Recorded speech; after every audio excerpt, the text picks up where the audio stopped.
Alors, je vous laisse vous présenter en quelques mots.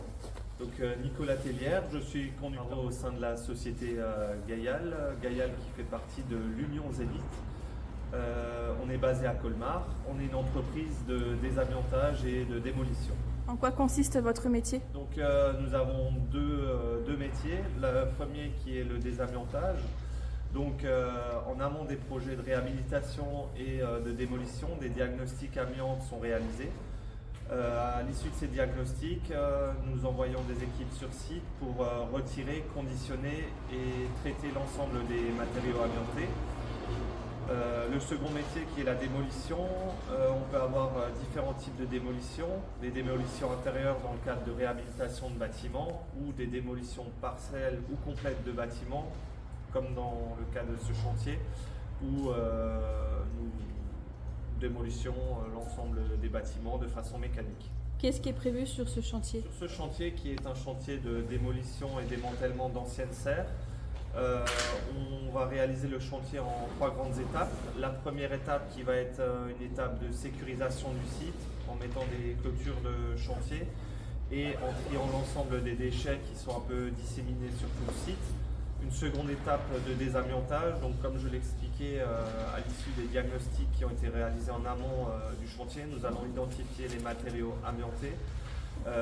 Nous allons envoyer une équipe afin de les retirer, les conditionner et les traiter pour les évacuer dans les centres de stockage.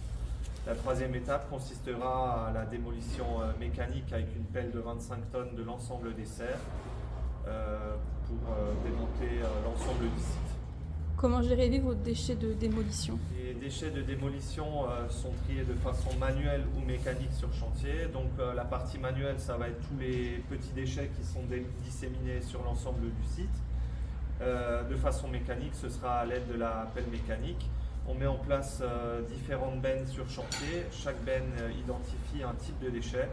Et donc la mise en benne est faite soit de façon manuelle, soit de façon mécanique.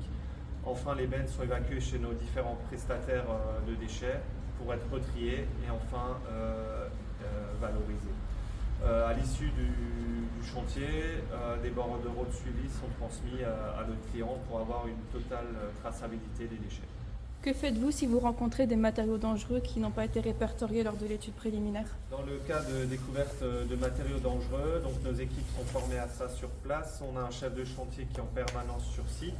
Il va marquer un point d'arrêt sur chantier. Il va baliser la zone.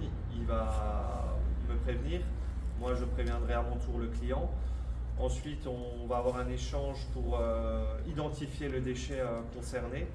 Et enfin, on va chercher les solutions de conditionnement et traitement de ce déchet. Quelles sont les contraintes que vous rencontrez couramment sur vos chantiers? Sur les chantiers, les contraintes qu'on peut couramment trouver sont notamment, on vient d'en parler, la découverte de déchets non identifiés en amont du projet. On peut aussi avoir la découverte, notamment lorsqu'on fait la démolition d'ouvrages enterrés qui n'étaient pas prévus. Et dernier point qui peut aussi arriver, ce sont les nuisances sur chantier qu'on essaye de minimiser au maximum. Merci beaucoup. Merci.